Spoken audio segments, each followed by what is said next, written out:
नमस्कार विद्यार्थी मित्र हो. आज आपण जिल्हा न्यायालय भरती संभाव्य प्रश्नसंच 2023 प्रश्नसंच पहिला पाहणार आहोत. चला तर विद्यार्थी मित्र हो, आपण प्रश्नाला सुरुवात करूयात. प्रश्न पहिला, खालीलपैकी कोणती एक गोदावरीची उपनदी नाही? तर या ठिकाणी काही उपनद्या दाखवलेल्या आहेत, त्यापैकी गोदावरीची कोणती उपनदी नाही ते आपल्याला ओळखायचं आहे. तर वर्धा, वैनगंगा आणि इंद्रावती ह्या तीनही गोदावरीच्या उपनद्या आहेत, त्यामुळं तेरेखोल ही गोदावरीची उपनदी नाही. प्रश्न क्रमांक 2, पंचगंगा आणि कृष्णा या नद्यांच्या संगमावर कोणते शहर वसलेले आहे?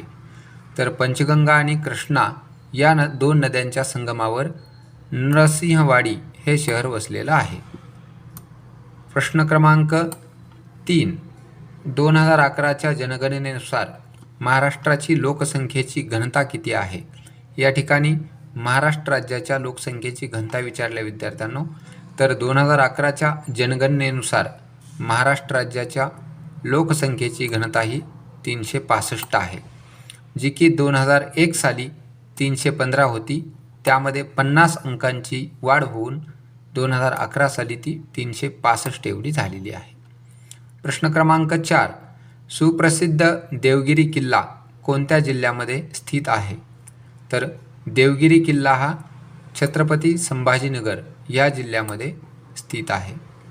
प्रश्न क्रमांक 5, कर्नाळा अभयारण्य कोठे स्थित आहे? तर कर्नाळा हे अभयारण्य रायगड या जिल्ह्यामध्ये स्थित आहे. त्यानंतर प्रश्न पुढचा पाहूयात विद्यार्थी मित्र हो आपण. प्रश्न क्रमांक 6, सूर्याच्या सगळ्यात जवळचा ग्रह कोणता आहे? तर सूर्यमालेतील सूर्याच्या सगळ्यात जवळचा ग्रह विद्यार्थी मित्रांनो बुध हा ग्रह सूर्याच्या सगळ्यात जवळचा ग्रह आहे. त्यानंतर पुढचा प्रश्न पाहूयात. वायुदाब या परिमाणात मोजतात. तर वायुदाब कशामध्ये मोजतात मित्र हो? तर वायूचा दाब हा मिलीबार या परिमाणामध्ये मोजतात. प्रश्न क्रमांक 7चं उत्तर आहे वायुदाब मिलीबार या परिमाणात मोजतात. प्रश्न क्रमांक 8 पाहूयात. पुणे मुंबई रेल्वे कोणत्या घाटातून मार्गक्रमण करते? बघा विद्यार्थी मित्र हो, पुणे ते मुंबई रेल्वे कोणत्या घाटातून मार्गक्रमण करते असं आपल्याला विचारलं आहे. तर त्याचं योग्य उत्तर आहे बोरघाट. म्हणजे पुणे ते मुंबई ही रेल्वे बोरघाटातून मार्गक्रमण करते. प्रश्न क्रमांक 9 आहे, महाराष्ट्रातील सर्वात दक्षिणेकडील जिल्हा कोणता? हा प्रश्न बऱ्याच वेळेला सरळ सेवा तसेच MPSCमध्ये सुद्धा विचारला विद्यार्थी मित्र हो. महाराष्ट्र राज्यातील सर्वात दक्षिणेकडील जिल्हा हा सिंधुदुर्ग आहे. त्यानंतर प्रश्न क्रमांक 10, ग्रेट इंडियन बस्टर्ड अभयारण्य महाराष्ट्रात कुठे आहे असं विचारलं आहे आपणाला. तर याचं उत्तर आहे ग्रेट इंडियन बस्टर्ड अभयारण्य हे महाराष्ट्रातील सोलापूर या जिल्ह्यामध्ये स्थित आहे. तर विद्यार्थी मित्र हो, हे 10 प्रश्न झालेत. यानंतर आपण 11वा प्रश्न पाहूयात. 11वा प्रश्न, 1853मध्ये भारतास रेल्वे व टेलिग्राफ कोणी परिचित करून दिले? म्हणजेच 1853च्या दरम्यान जे काही रेल्वे आणि टेलिग्राफ भारतामध्ये सुरू झालं ते कोणी केलं असं विचारलं या ठिकाणी. तर त्याचं योग्य उत्तर आहे लॉर्ड डलहौसी. म्हणजे त्यानंतर प्रश्न क्रमांक 12, तात्या टोपे यांचे मूळ नाव काय होते? तर तात्या टोपे यांचं मूळ नाव रामचंद्र पांडुरंग असं होतं. त्यानंतर प्रश्न क्रमांक 13, जालियनवाला बाग हत्याकांडाचा निषेध म्हणून कोणत्या व्यक्तीनं सर या पदवीचा त्याग केला होता? तर जे जालियनवाला बाग हत्याकांड झालं त्यावेळी रवींद्रनाथ टागोर यांनी आपल्या सर या पदवीचा त्याग केला होता. पुढचा प्रश्न पाहूयात विद्यार्थी मित्र हो. प्रश्न क्रमांक 14, छत्रपती शिवाजी महाराजांचा राज्याभिषेक कोणत्या गडावर झाला? तर छत्रपती शिवाजी महाराजांचा राज्याभिषेक रायगड या गडावरती झाला. प्रश्न क्रमांक 15, नांदूर मधमेश्वर पक्षी अभयारण्य कोणत्या जिल्ह्यामध्ये आहे? तर एकदम सोपा प्रश्न आहे हा. चालू घडामोडीशी रिलेटेड प्रश्न आहे. नांदूर मधमेश्वर पक्षी अभयारण्य हे नाशिक जिल्ह्यात स्थित आहे. त्यानंतर प्रश्न क्रमांक 16, गोपाळ हरी देशमुख कोणत्या टोपण नावाने प्रसिद्ध होते? तर गोपाळ हरी देशमुख हे लोकहितवादी या टोपण नावाने प्रसिद्ध होते. गोपाळ हरी देशमुख यांनाच लोकहितवादी या नावाने ओळखलं जायचं. त्यानंतर प्रश्न क्रमांक 17, वेदांकडे परत चला असे कोणी म्हटले? तर वेदांकडे परत चला असे स्वामी दयानंद सरस्वती यांनी म्हटले होते. त्यानंतर प्रश्न क्रमांक 18 पाहूयात. गुलामगिरी हे पुस्तक कोणी लिहिले? तर आपणा सर्वांनाच माहिती आहे विद्यार्थी मित्र हो, गुलामगिरी हे पुस्तक महात्मा ज्योतिबा फुले यांनी लिहिलं आहे. प्रश्न क्रमांक 19, धोंडो केशव कर्वे यांना भारत सरकारने 1958 साली कोणती पदवी किंवा कोणता पुरस्कार देऊन त्यांचा गौरव केला होता? तर धोंडो केशव कर्वे यांना भारत सरकारने 1958 साली भारतरत्न हा पुरस्कार देऊन त्यांचा गौरव केला होता. प्रश्न क्रमांक 20, राजर्षी शाहू महाराजांचे उच्च शिक्षण कोठे झाले होते? तर राजर्षी शाहू महाराजांचे उच्च शिक्षण हे राजकोट या ठिकाणी झाले होते. तर पुढील प्रश्न पाहूयात विद्यार्थी मित्र हो. प्रश्न क्रमांक 21, जिल्हा न्यायालयातील न्यायाधीशांची नेमणूक कोण करतात?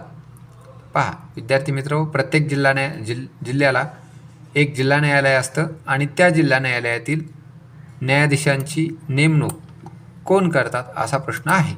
तर जिल्हा न्यायालयातील न्यायाधीशांची नेमणूक हे त्या राज्याचे राज्यपाल करत असतात. पुढचा प्रश्न आहे प्रश्न क्रमांक 22, उच्च न्यायालयातील सर्व न्यायाधीशांची नेमणूक कोण करतात? जसं की आपलं महाराष्ट्राचं उच्च न्यायालय हे मुंबई येथे स्थित आहे, तर त्या ठिकाणी उच्च न्यायालयातील सर्व न्यायाधीशांची नेमणूक हे राष्ट्रपती करत असतात. त्याचं कलम कोणतं आहे ते तुम्ही मला कमेंटमध्ये सांगा. त्यानंतर पुढचा प्रश्न क्रमांक 23, ई न्यायालय प्रणाली वापरणारे पहिले जिल्हा न्यायालय कोणते आहे? बघा विद्यार्थी मित्र हो, 2023 या सालामध्ये महाराष्ट्र राज्यामध्ये प्रत्येक न्यायालयामध्ये आता ई न्यायालय प्रणाली वापरास सुरुवात झाला आहे. तर ते ई न्यायालय प्रणाली वापरणारं महाराष्ट्रातील पहिलं जिल्हा न्यायालय कोणता असा प्रश्न विचारला आहे. तर याचं योग्य उत्तर आहे विद्यार्थी मित्र हो, धाराशिव. धाराशिव म्हणजे त्याचं अगोदरचं जुनं नाव हे उस्मानाबाद होतं, म्हणजे त्यापूर्वीचं सुद्धा जुनं नाव हे धाराशिवच होतं. पुन्हा ते उस्मानाबाद झालं आणि आता परत त्याचं नाव हे धाराशिव केलेलं आहे. तर बघा, ई न्यायालय प्रणाली वापरणारं पहिलं जिल्हा न्यायालय हे धाराशिव आहे. त्यानंतर प्रश्न क्रमांक 24, सर्वोच्च न्यायालयाच्या न्यायाधीशांची संख्या ठरवण्याचा अधिकार कोणाला असतो? तर आपलं भारत देशाचं सर्वोच्च न्यायालय हे दिल्ली येथे स्थित आहे आणि त्या सर्वोच्च न्यायालयाच्या न्यायाधीशांची संख्या ठरवण्याचा अधिकार हा कोणाला असतो विद्यार्थी मित्र? संसदेला असतो. आणि आपल्या सर्वोच्च न्यायालयामध्ये सध्या किती न्यायाधीश आहेत? सध्या सर्वोच्च न्यायालयामध्ये एकूण 34 न्यायाधीश आहेत. किती आहेत? 34 आहेत. 33 न्यायाधीश आणि एक सरन्यायाधीश असे मिळून 34 संख्या आहे. त्यानंतर प्रश्न क्रमांक 25, भारताचे पहिले मुख्य निवडणूक आयुक्त कोण होते? हा प्रश्न बऱ्याच परीक्षेमध्ये विचारण्यात आलेला आहे. तर भारताचे पहिले मुख्य निवडणूक आयुक्त हे सुकुमार सेन होते. त्यानंतर प्रश्न क्रमांक 26, कायद्यासमोर समानता हे कोणत्या कलमात सांगितलेलं आहे? राज्यघटनेतील खूप महत्त्वाचा आणि बऱ्याच परीक्षेमध्ये विचारला गेलेला प्रश्न आहे हा. कायद्यासमोर समानता हे कलम 14 मध्ये सांगितलेलं आहे. प्रश्न क्रमांक 27 पाहूयात. कोतवालाची नेमणूक कोण करतो? तर कोतवालाची नेमणूक कोण करतात? हे तहसीलदार करतात कोतवालाची नेमणूक. त्यानंतर पुढचा प्रश्न आहे, सोलर सेल कशापासून बनलेले असतात? तर हा विज्ञानाचा प्रश्न आहे. तर सोलर सेल हे कशापासून? कंडक्टरपासून बनतात का? इन्सुलेटरपासून, सेमीकंडक्टरपासून की सुपर कंडक्टरपासून? तर याचं योग्य उत्तर आहे सोलर सेल हे सेमी कंडक्टरपासून बनलेले असतात. त्यानंतर पुढचा प्रश्न आहे प्रश्न क्रमांक 29. रंगाचे ज्ञान होण्यासाठी मानवी डोळ्यातील कोणत्या पेशी आवश्यक असतात?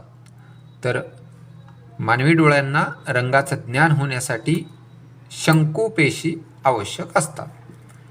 पुढचा प्रश्न आहे डेसिबल या एककाने काय मोजतात? तर याचं योग्य उत्तर आहे डेसिबल या एककाने ध्वनीची तीव्रता मोजतात. ओके. पुढचा प्रश्न पाहूयात. प्रश्न क्रमांक 31. भारताची आंतरराष्ट्रीय गुप्तचर संघटना कोणती आहे? कोणती आहे हो? CBI आहे का, रॉ आहे की SID की CID? तर भारताची आंतरराष्ट्रीय गुप्तचर संघटना ही रॉ आहे. तर विद्यार्थी मित्र हो, आपण तुमचा जास्त वेळ न घेता लवकर प्रत्येक प्रश्नाचं डायरेक्टली या ठिकाणी उत्तर देत आहोत.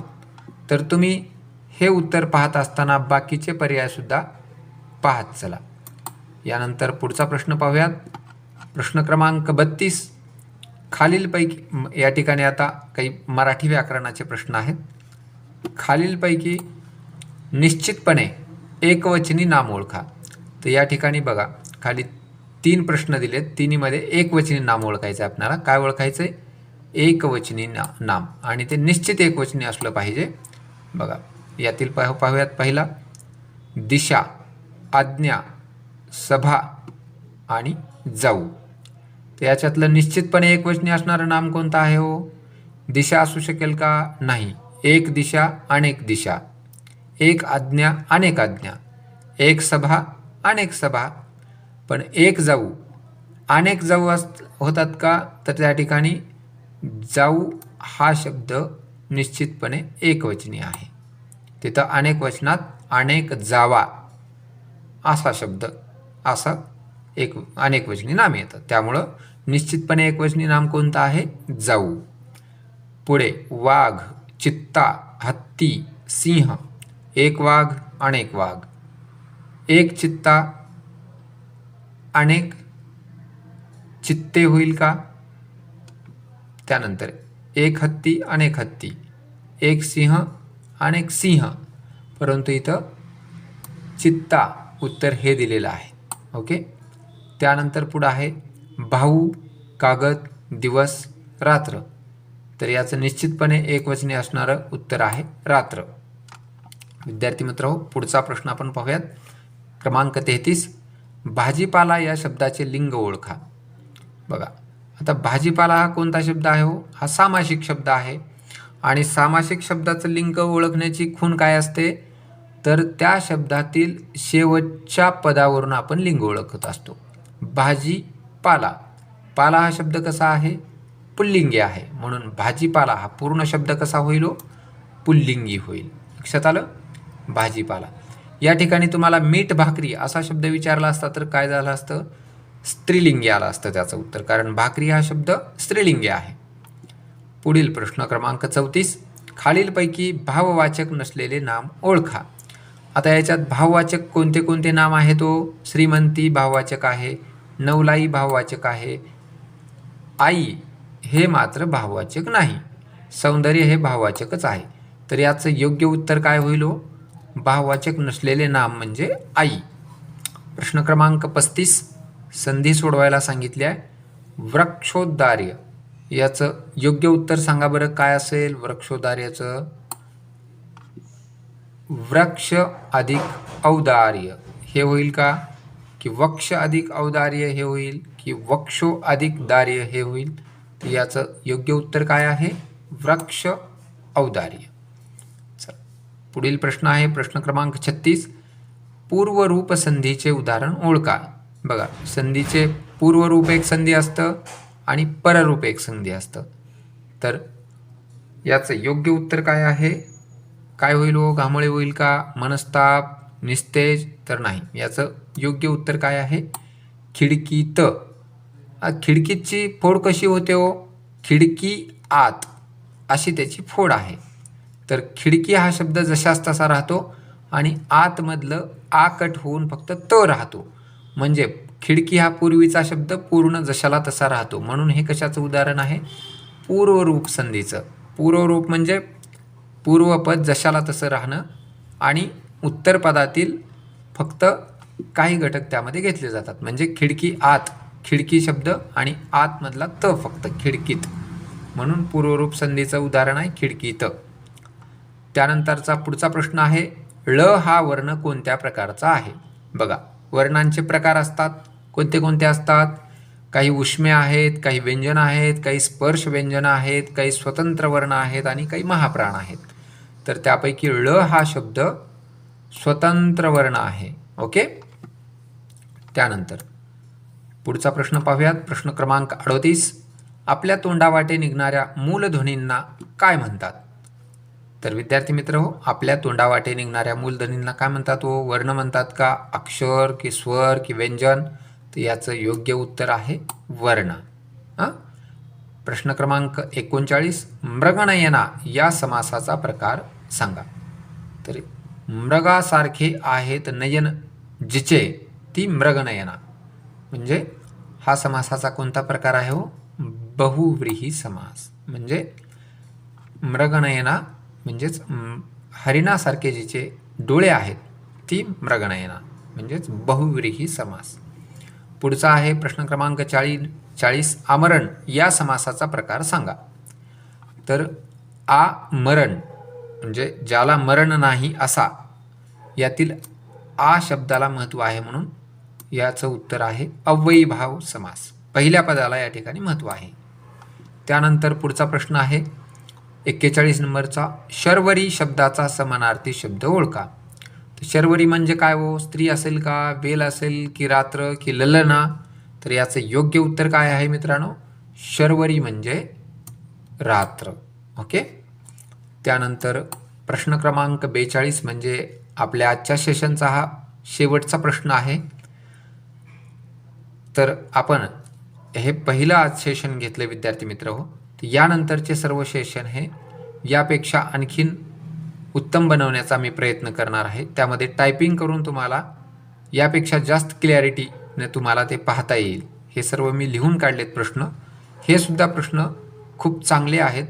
गेल्या बऱ्याच परीक्षेमध्ये हे प्रश्न विचारलेले आहेत आणि हे येण्याची खूप संभाव्यता आहे. त्यामुळं ही प्रश्नपत्रिका मी काढलेली आहे. ॲक्च्युअली 40 प्रश्न होणार आहेत आपल्याला यामध्ये. म्हणजे जिल्हा न्यायालयाची जी काही कनिष्ठ लिपिकाची परीक्षा होणार आहे किंवा स्टेनोची, त्यामध्ये 40 प्रश्न विचारणार आहेत.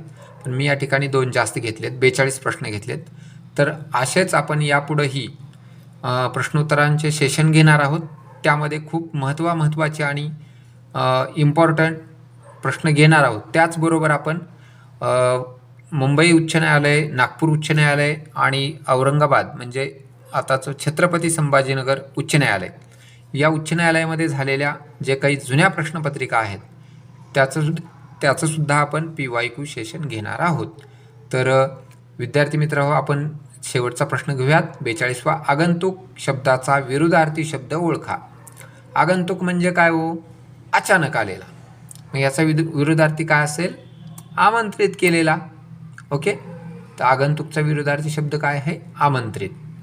तर अशा पद्धतीनं विद्यार्थी मित्र हो, आपण या ठिकाणी 40 प्रश्न पाहिलेले आहेत. जिल्हा न्यायालय भरती 2023 संभाव्य प्रश्नसंच या ठिकाणी आपण पाहिलेला आहे. याच प्रकारचे आणखीन महत्त्वाचे प्रश्न आपण पुढील सेशनमध्ये घेणार आहोत. व्हिडिओ आपणाला आवडला असेल तर नक्कीच विद्यार्थी मित्र हो, लाईक करा, शेअर करा, कमेंट करा आणि आपल्या चॅनलला सबस्क्राईब करा. धन्यवाद विद्यार्थी मित्र.